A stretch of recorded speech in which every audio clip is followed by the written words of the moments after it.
tries to slip through customs.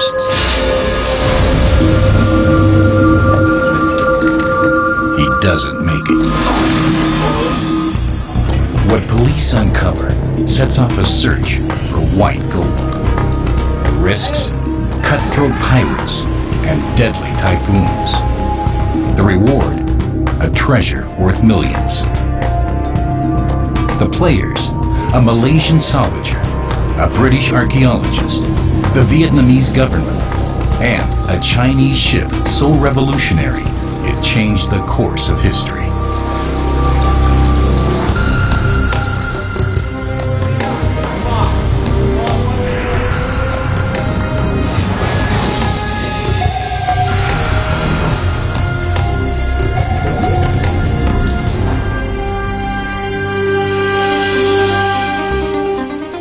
In the centuries before Columbus, no place on Earth was more wealthy, more mysterious, and more remote than Asia.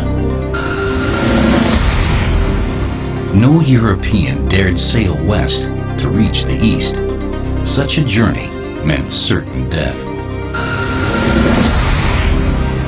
On the edge of their charts, mapmakers printed a stark warning. Here, there be dragons. And they were right. This is the Dragon Sea. Centuries ago, the riches of Asia were shipped throughout the known world. Yet, Asia herself remained an inscrutable mystery till a daring Westerner ventured across 2 continents to the Far East. At the end of the 13th century, a Venetian merchant who traveled along this very coast wrote what was to become the greatest travelogue of all time. He'd gone farther and he had seen more of the globe than any other before him. His name was Marco Polo. And the world he described was almost totally unknown in the West.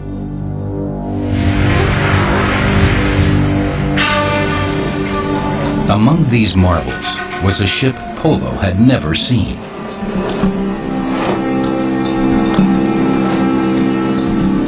With towering masts, it dwarfed any European vessel. Great fleets of such ships plied the South China Sea. Each carried a fortune in her hold, but not all finished their journey. In the early 1990s, some fishermen off the coast of Vietnam found a wreck, the like of which I'd never seen before. The art world was rocked by the wonderful archaeological treasures it contained. But what fascinated me was the ship itself, for its unusual features were exactly those described by Marco Polo over 700 years before. The wreck lies in Vietnamese waters, just 13 miles offshore. So far, only a handful of artifacts have been plucked from the seabed.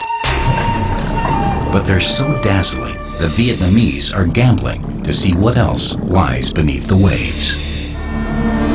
Their quest begins halfway around the world, in London. At the Victoria and Albert Museum, the few artifacts recovered from the wreck so far are appraised by an expert on Vietnamese ceramics. Wow. Oh, that's quite spectacular. Yeah. What do you think? These wonderful spouted vessels. Then I think this is something that's really quite spectacular. He gives encouraging news to the business partners bankrolling the expedition. Malaysian entrepreneur Jaya Tan This is what we have. and maritime excavator Ong Soo Hin. So I think that maybe... The team's third member is Oxford scholar and maritime archaeologist Menson Bound, director of the excavation. In the South China Sea, the search for white gold begins.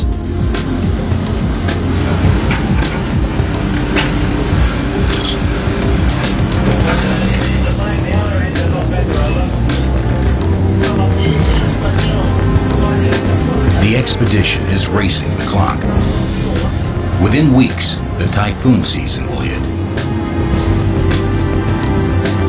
Dragon Sea, Mother Nature isn't the only menace. Hey, Manson! Yes, in a supply, we have a red alert here. About 120 knots. Pirates have been sighted. In what, less than 5 hours? Well, depends what kind of vessels they have, but they could be in that area. Do you want to get on Apex and I'll call them back? Yes, I want to call up Apex and alert everybody. Get some sentries up on the way. Until help arrives, illusion is the crew's best defense. If the ship looks well protected from a distance, pirates may think twice about coming closer. We got pirates operating in this area. There's an all points warning out from the South China Sea. Last night they took one ship off southern China and they think they're heading down this way. Roughly half the world's piracy occurs in the Dragon Sea. In the past 5 years, pirates have seized 17 ships, even huge tankers, and cargo worth millions. More than 250 people were ransomed or killed. When the Coast Guard shows up, everyone breathes easier.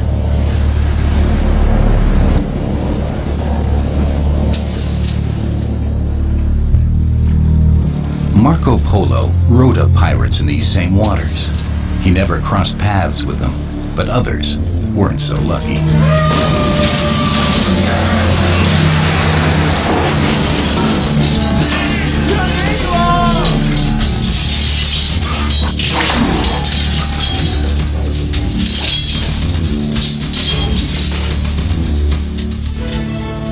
In Marco Polo's day, there were 2 routes to the Far East: by sea around the vast bulge of India, or by land across the entire breadth of Asia. Both were long, but the safer route was along the network of highways known as the Silk Road. Thousands of miles across some of the world's harshest terrain, and the most dangerous.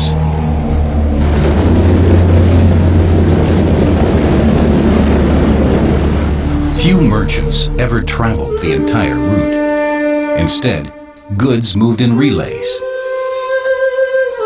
But in the mid-13th century, a daring Italian set out on a journey that would change history.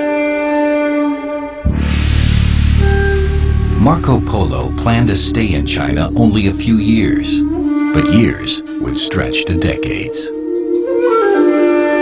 He would see wonders no Westerner ever laid eyes on, and the stories he would take home would rock the world. 13 miles off Vietnam, the team approaches the wreck. A sighting off a landmark tells them they're in the right place. Now, to see if X truly marks the spot.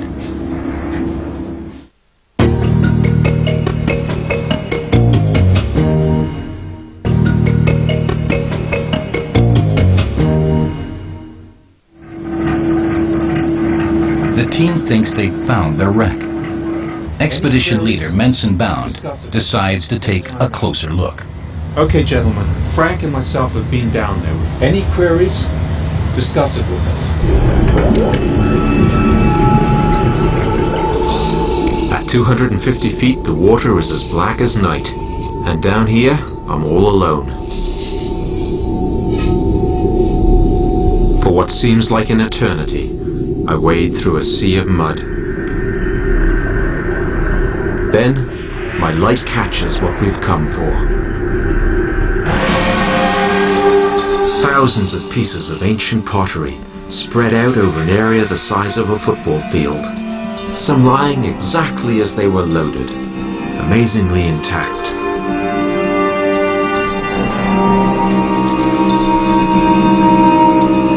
No silver or gold, but a fortune just as precious, the so-called white gold of the Dragon Sea, the greatest excavation of my career and the find of a lifetime.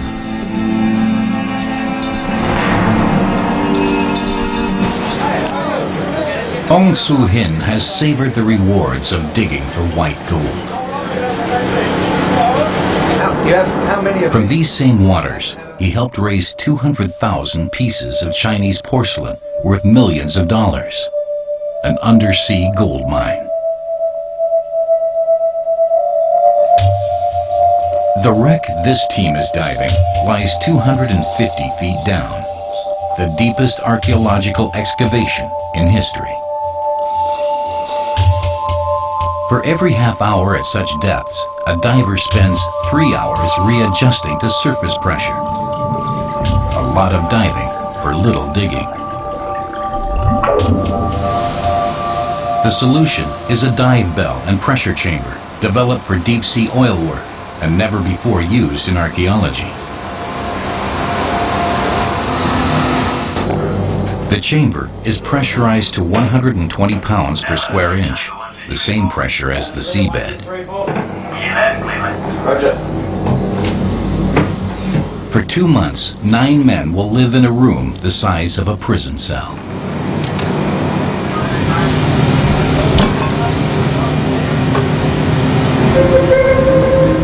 Okay, the outer door is closed. We're ready for blowdown. I'll just finish the blowdown and I'll get back to you. You guys won't be going anywhere for quite a while. Outside air must be kept outside. Everything that enters the diver's chamber goes through a pressurized lock.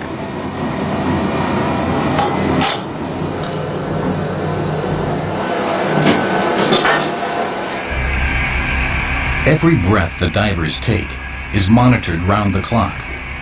One mistake and they'll be dead in 60 seconds. This is what they need to survive. A mix of helium and oxygen, a lighter gas to combat nitrogen buildup from living under pressure for 2 months. Helium's an interesting gas. It's colorless, it's odorless, and it's tasteless. It's also the second lightest gas known to man.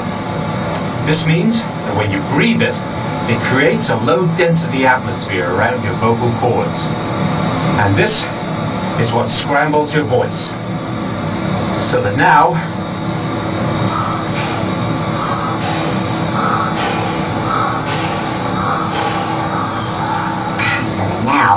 for all you understand of what I'm saying, I might as well be talking ancient Babylonian.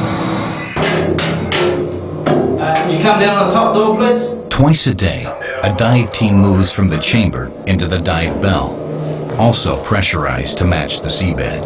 Okay, top side, you can come up on the bottom door.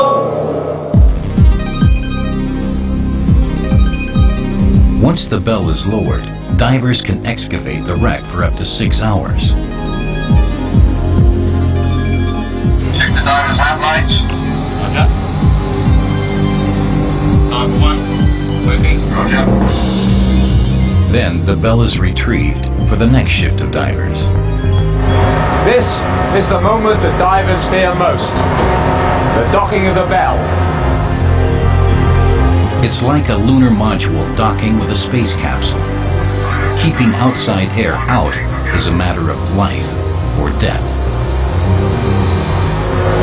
If that seal there fails, we'll have an MCD. A massive, catastrophic decompression. Death will be instantaneous.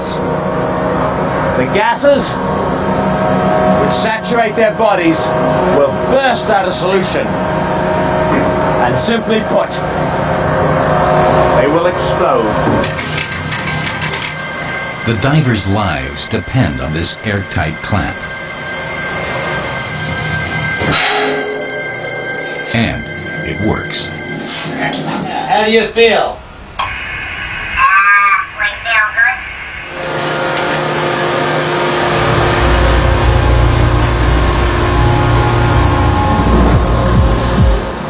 The divers rely on the mothership like a child in the womb. This is what we call the umbilical. It carries everything necessary to sustain life. This tube here carries the gases. This tube there carries away their exhaust. This one has the hot water that circulates around their bodies and prevents them from freezing to death.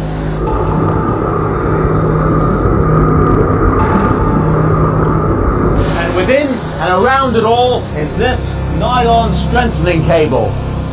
If the great winch up there ever fails, we can always recover the bell by hauling in on the umbilical.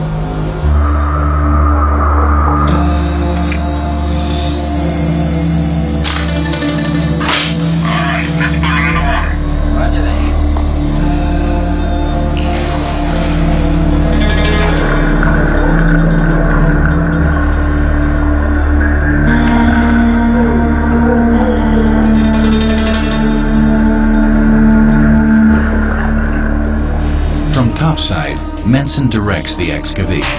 God, that's a rather special find. We'd like to treat it with extra care. If you could put it into a special box, we'll get on the next recovery.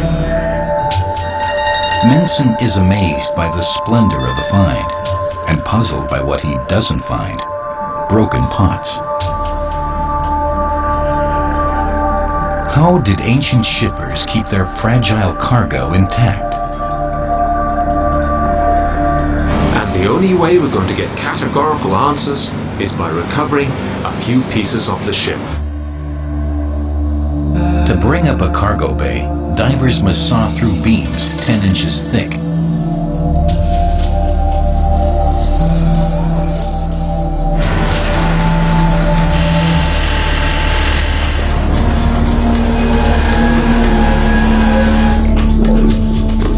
After a steel cradle is welded on the spot, the dismantled cargo bay is lifted to the surface, where the pieces can be reassembled.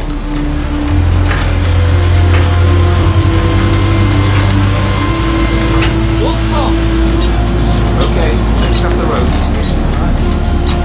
The junk was built with a remarkably durable wood from Southeast Asia, teak, the ideal wood for sailing ships, and the perfect wood for a cargo bay.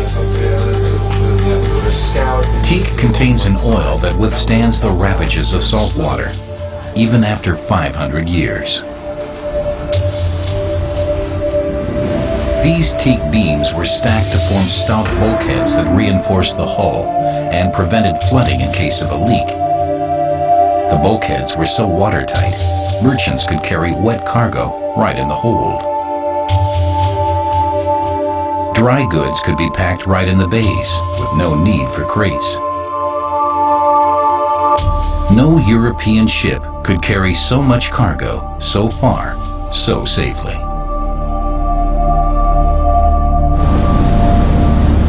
Telltale grooves show where plates rested against the hull, safe and sound. It doesn't move and doesn't break. Yes, yes, it's a very good way of packing. In other words, exactly what Marco Polo describes. A ship divided up into thwartways compartments, from one end to the other.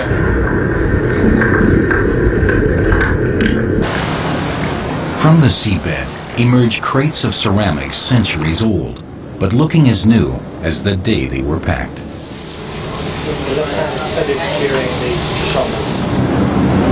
Each piece was handcrafted, yet the poorest peasant owned such works of art. The perfect marriage of form and function. Blue and white is recognized around the world as a hallmark of Chinese pottery. But many of the designs reveal the skilled hand of Vietnamese craftsmen. Chinese porcelain is more famous than Vietnamese ceramics, with good reason. For much of its existence, Vietnam has been overshadowed by its mighty neighbor to the north.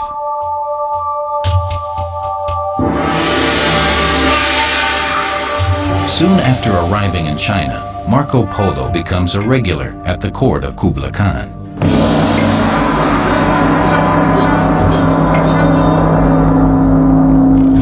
Impressed by the bright young Venetian, the emperor decides to knight Marco and send him as a diplomat to the far corners of the empire. among them Vietnam.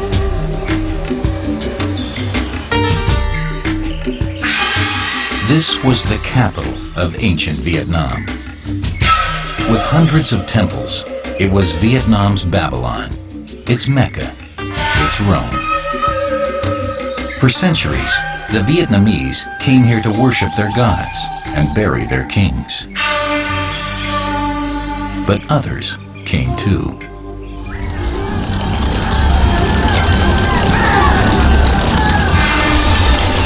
The Mongols, the French, the Japanese,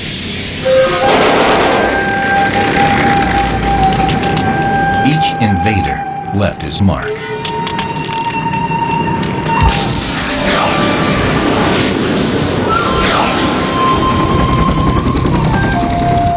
Then, in the 1960s, a new wave. After withstanding centuries of invasion, the sacred capital was ravaged in seconds. Out of 80 temples, fewer than a dozen were left standing.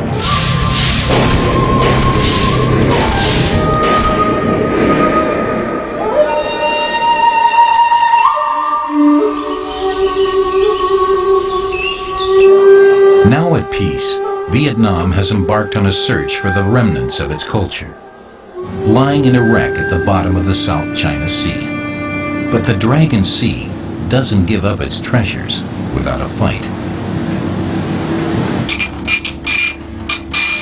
Gale warning, developing low 990. It's got a radius of 300 miles, Yeah. and if it carries on like this, it's going to hit us right between the eyes. So I want to make sure we have absolutely everything safe and sure.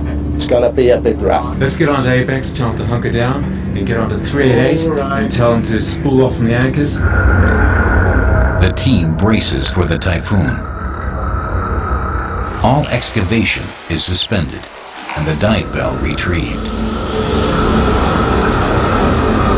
Yet, even topside, the divers are in danger. If we get caught in a typhoon and start to go down, we at least stand a chance. But not the divers. They are living in a chamber which is pressurized to 4 times that of a car tire.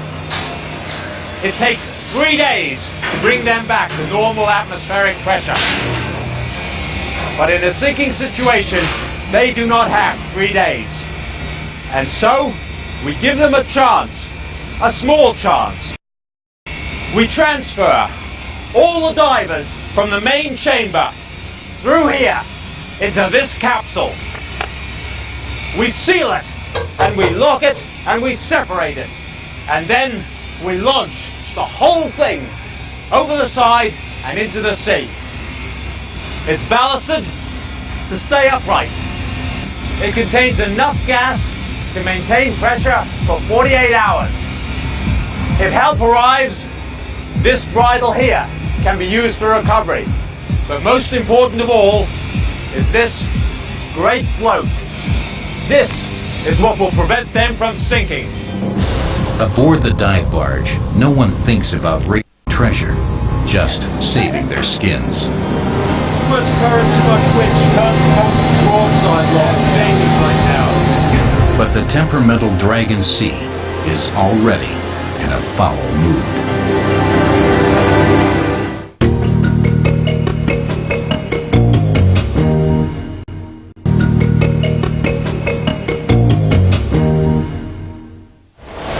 In the South China Sea, the race is on between a tugboat and a typhoon.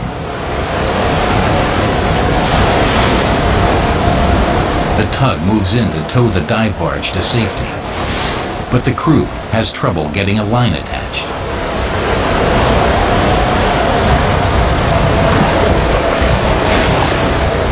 After 4 tries, success.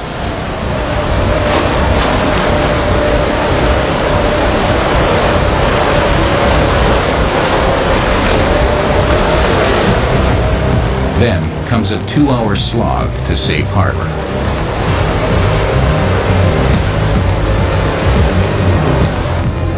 Days later, As they inspect the treasure found so far, an unexpected relic turns up. A mysterious coin. Dating the coin may help confirm the age of the treasure. Menson decides to play detective.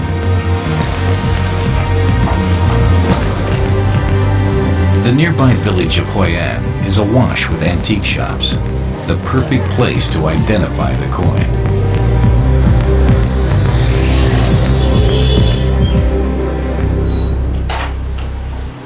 That's it. Northern Song. Yeah, it is. 960. Menson's plan backfires. I came here expecting this coin to solve a lot of problems. Instead, it's just opened things up. It's as if he's thrown a grenade into the room. We have a coin here, which is Song.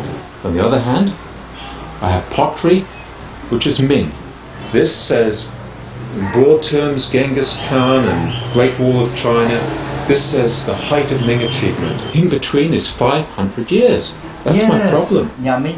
In a flash, the shopkeeper bridges the gap. Yes, Menson them. And how do I bring it No together? problem, no problem. Mr. Shung just said that this coin could have been used through several centuries.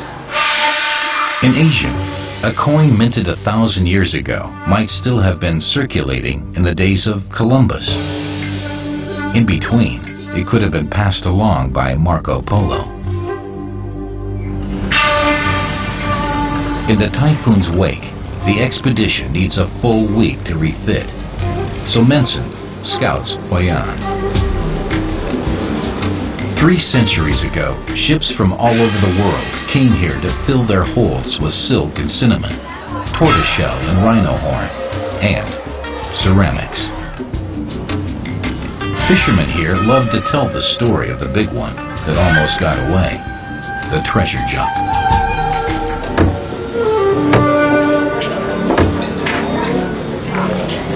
Over snake wine, Menson learns to spin the yarn himself. As far as I'm aware, it started before light one morning.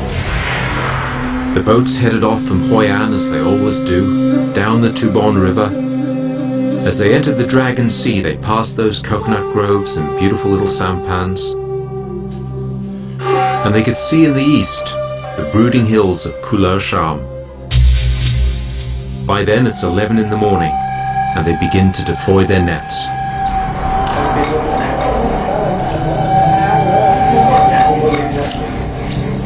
They have a long trawl ahead of them, just drifting and trawling.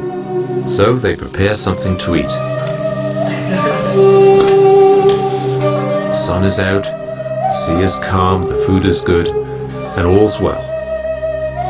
But 250 feet below them, there were stirrings on the seabed that in moments would rock their world.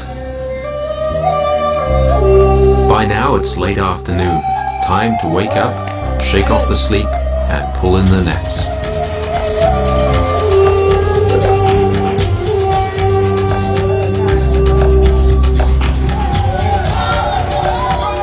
This time, they caught more than they bargained on. Something better than fish. Treasure.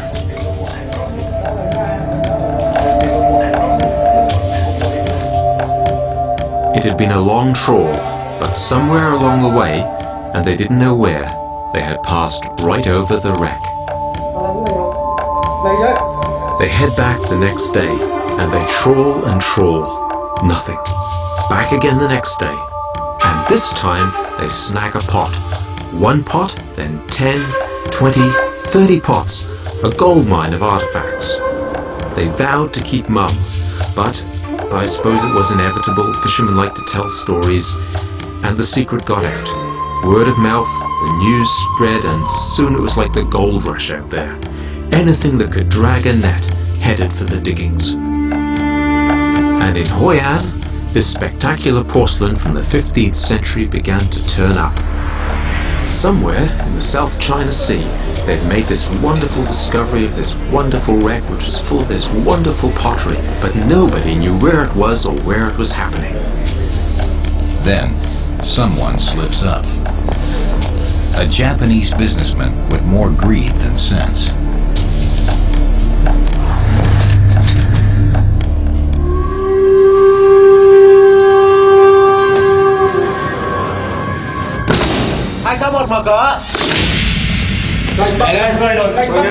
không phải nhầm người rồi, cái bắt nhầm người.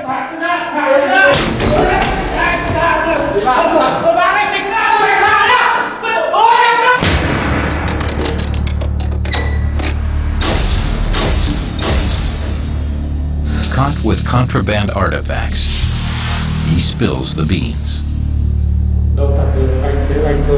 Spellbound by his tale of lost treasure, the Vietnamese decide to go after the wreck. No one dreamed how much treasure was still out there. The team is back over the wreck, working day and night to make up for lost time.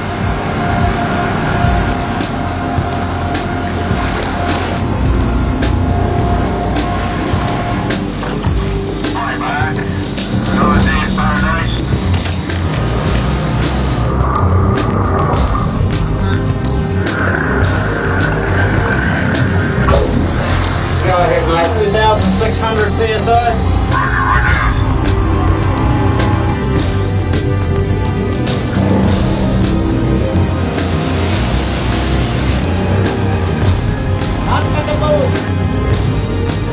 Amid the white gold, divers discover a reminder of the hazards of going down to the sea in ships.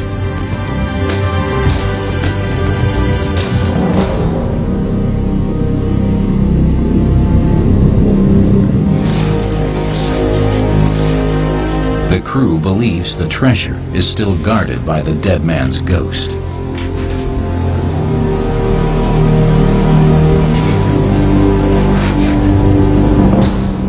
They throw rice to the four winds so his spirit will rest in peace.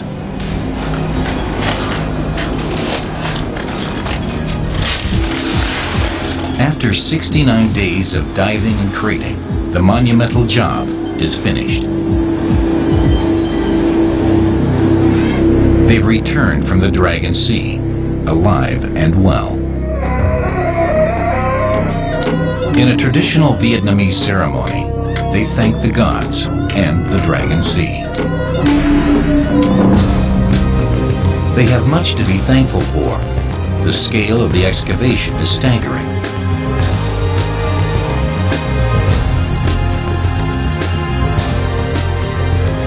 More than 250,000 artifacts. Estimated value, tens of millions of dollars.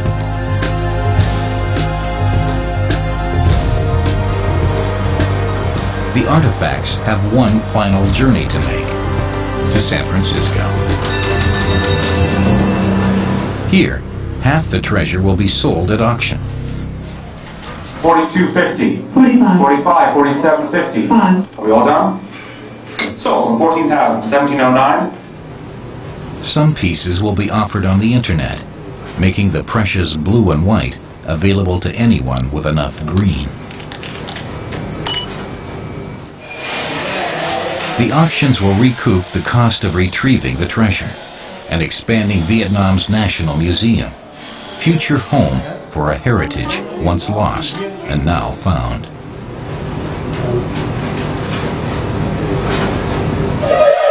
In a nation whose sacred temples lie in ruins, these relics offer a bridge to the past.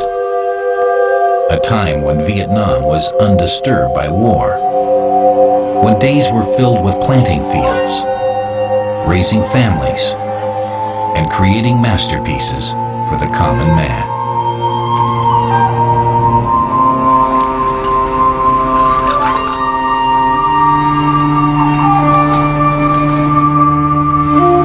Blue and white.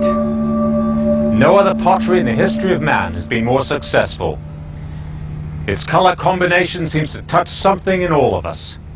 Kings and queens of England, sovereigns of Europe, Mid-Eastern princes, all collected it with a passion. At the other end of the world, it was collected with equal fervor by primitive tribesmen.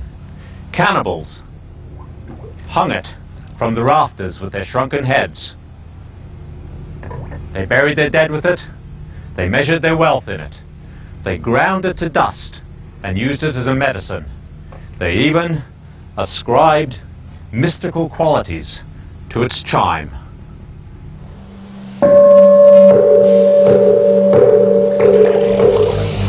If the treasure is Vietnam's heritage, where did such a fabulous birthright come from? The answer requires another journey into the heart of ancient Vietnam.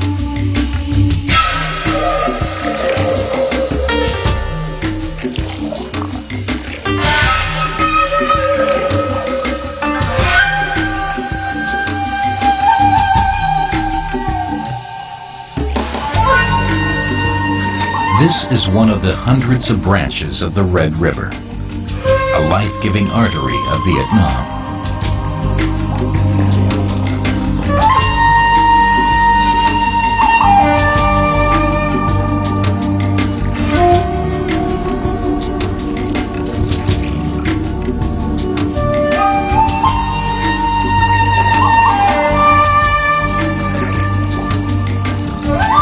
The river waters the fields along its banks to nourish rice for harvest.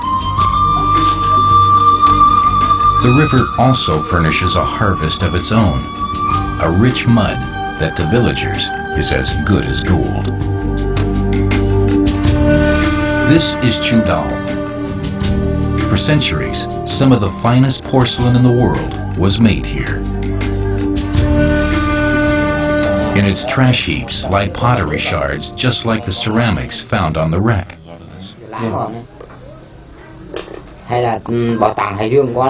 I've seen pieces like this in all the best museums in the Western world, and to think it all came from your backyard. When a family feud destroyed Chu Dao, the potters packed up and moved upriver to Bac Trang. Little else has changed. Though now often made in molds, pots are still finished on a wheel. And they're still painted by hand. Hundreds of pieces can be fired at a time, with coal dust patties for fuel, in kilns 4 stories high. The heat can reach 2,000 degrees Fahrenheit. 3 days later, the pots have turned a familiar blue and white. Pottery from Bac Trang is so prized, it's collected by kings and queens of Europe. From this village, ceramics will find their way to kitchen tables all over the world. The journey begins as it always did, by ship.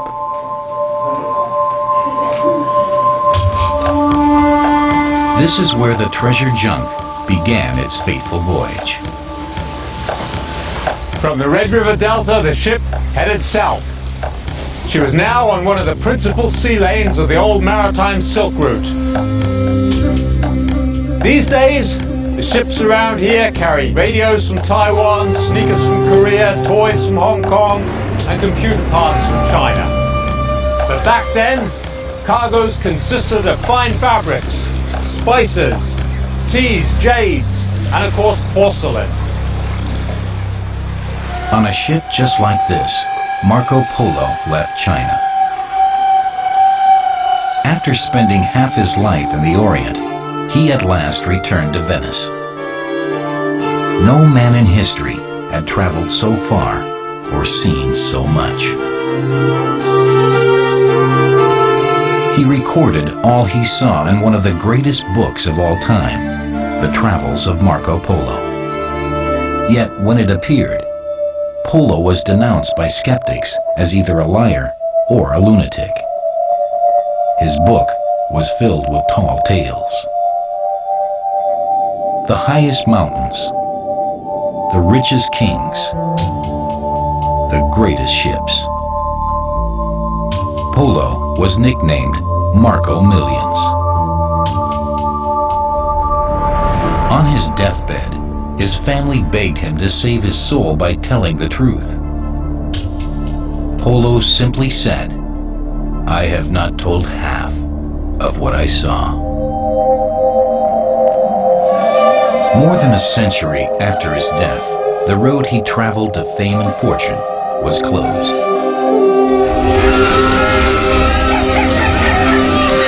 The armies of the mighty Ottoman Empire overran the Silk Road.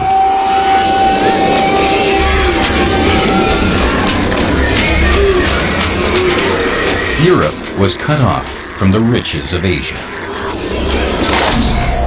But not for long.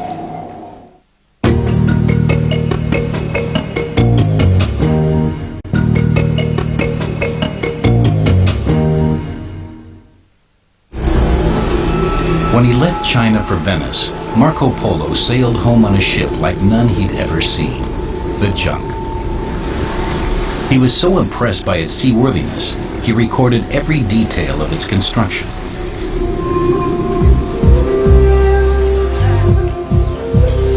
The Junk is built today as it always has been, by rule of thumb and time-honored tradition.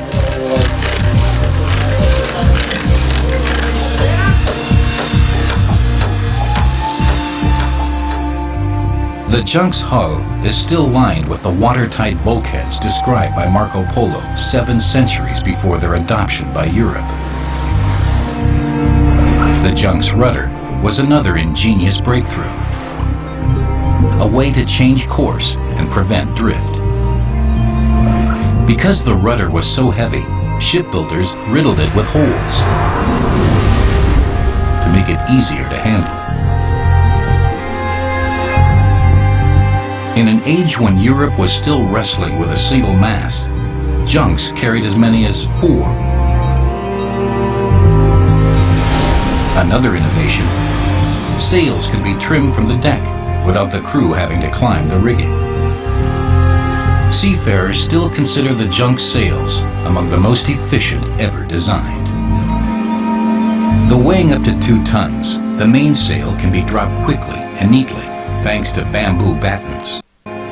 They also hold the sail's shape, even in the lightest breeze. The word junk means floating house.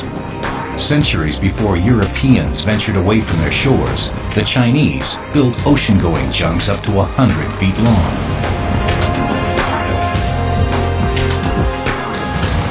In her heyday, the majestic junk reigned supreme over every other ship. But no ship could ever master the mighty Dragon Sea. It is possible that our wreck was the victim of pirates, but more than likely, it was gulped down by a storm.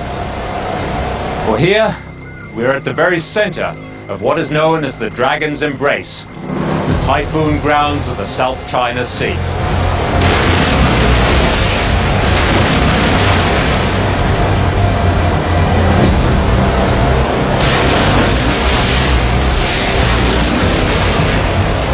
The loss of the ship and its fabulous cargo was a disaster, but a far greater tragedy lay just ahead for the junk.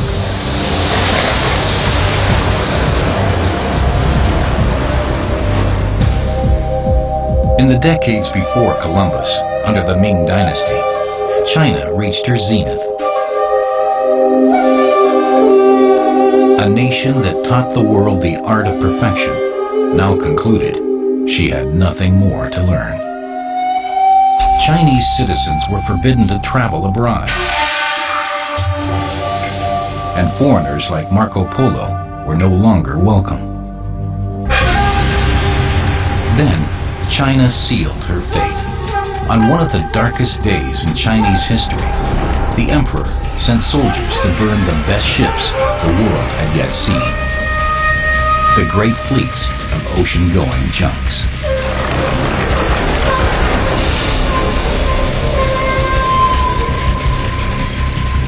China's pride would prove her downfall. As she retreated from the world came crashing in.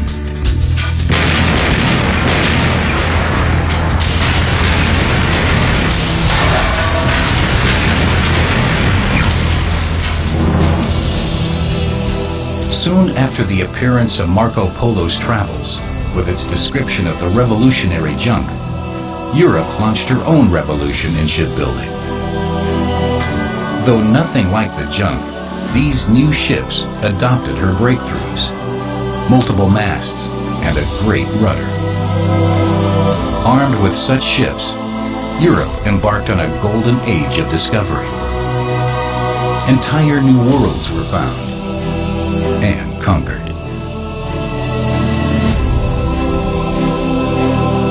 When Europeans at last sailed to China, they saw only a scaled-down version of the once proud junk.